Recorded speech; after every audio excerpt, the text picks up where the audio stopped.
Hiya, it's Miri. Let's go straight into part 1 to smash processed food phobia. So first, for today's video, what makes a food processed? We're defining bad for you first. I like Dr. Greger's definition from a health standpoint. He doesn't count the actual part of processing as the critical difference, thereby acknowledging and implying that processing per se, to a degree, has always been a part of the natural human diet. He defines a whole food as a food in its natural form without anything good taken away from it and bad added to it. He defines fiber and nutrients as the necessary and good things that have to remain in the food. Water in his eyes is more acceptable, even though not optimal, to be lost during the process, as things would dry in nature as well. So he would consider sugar, oil, white flour as something bad here. But he wouldn't consider a muffin made with whole wheat flour, nut butters, and raisin paste as a non-whole food, even though it's highly processed. So for him, it's just about if the fiber, nutrients, or any parts of the plant have been lost during the processing or not. So as long as nothing is isolated, he counts it as whole enough to call it a whole food, which I like. Because some people would even call whole wheat flour or instant oats, that's normal oats powdered to flour, as unhealthy and put it on the same level as a donut, which is a stupid thing to do.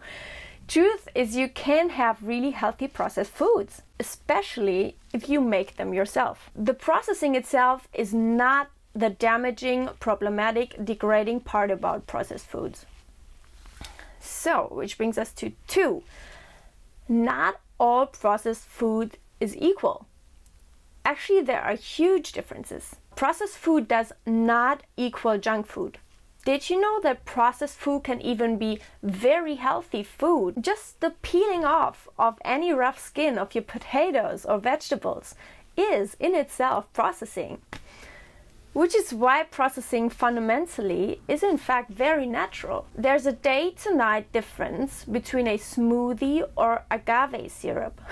Or between porridge made of whole grain groats or even flour and a white bread, or a freshly squeezed sugarcane juice and sugar.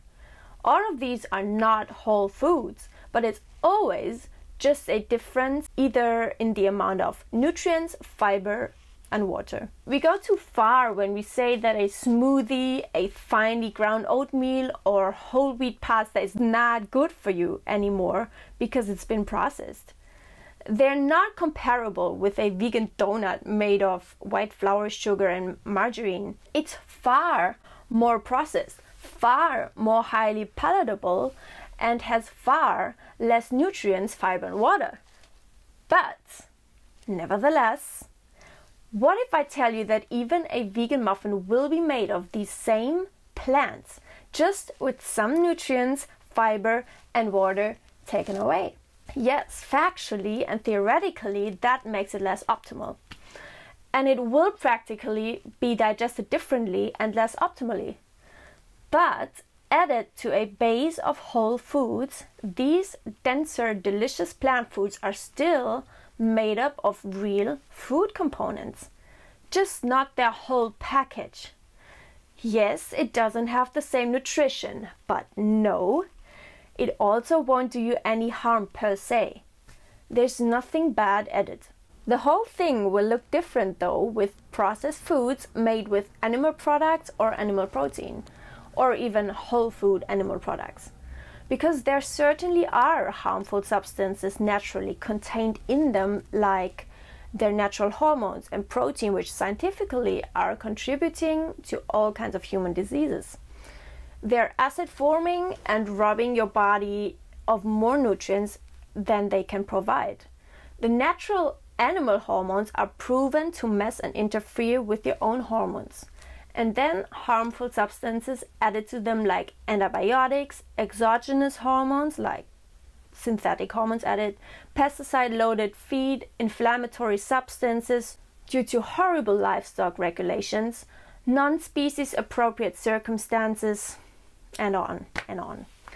That's why a cheeseburger does have harmful effects on you. And that's why a vegan burger without all that stuff, despite highly processed and unnatural, will not have these harmful effects on you.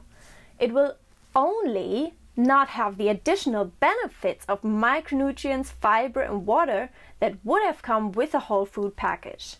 But that doesn't make it bad for you. Can you follow me so far? Do you see my point? Third, here comes the actual issue with processed food. What makes something bad for you is food that has bad stuff added to it. The real problem is not that the foods that make up the processed food were processed or taken away from, not even good stuff taken away from. The actual problem is that bad stuff is added to it. I'm talking about pesticides, glyphosate, additives, and preservatives such as artificial sweeteners, emulsifiers, stabilizing agents, anything that starts with an E basically, stimulants like caffeine, coffee, or theobromine, cacao, cocoa powder, or chocolate. Which I think we can all highly agree on that these would never be a part of our natural food that we were naturally designed to eat, which makes it understandable that they can cause digestive and immune problems. I personally react to emulsifiers and artificial sweeteners quite noticeably digestive-wise, and to stimulants like caffeine and theobromine also quite sensibly. Not digestive-wise, but sleep-wise, and also like heart-wise. Like, I get quite nervous, but different video. As long as I eat in abundance, meet my minimum daily without exception, and choose organic when it comes to at least the commonly glyphosate-laden foods, without things starting with an E added, my digestion could not be more optimal. I'm so thankful for that. And the good news is that there's tons of processed foods without crap added, especially when you make processed food yourself, or when you buy organic processed foods. They are also quite good in that regard. So, in conclusion, plant compounds, isolated or not, have always been part of our natural way to eat. Chemicals that I just mentioned never have been. So if there's a health issue with processed foods, it most primarily would be this. By the way, organic produce is not the new marketing hype, how they like to view it, but really just what humans have grown since we've been on this planet. It's a shame that it costs more than toxin-laden conventional produce, but that doesn't make organic any less originally right and the most logic and natural thing to eat and vote for with your dollar. The next part of the series will be on SOS phobia, sugar, oil and salt phobia, and nutrient and fiber obsession, and why it's unnecessary and a big harm to veganism and all people who want to stay healthy overall. Now, I know that might be the exact opposite of what you've heard anyone else say, so I bet I see you in my next video. Show me if you find my content helpful by liking this video and leave me a comment. I love to read from you. Bye bye.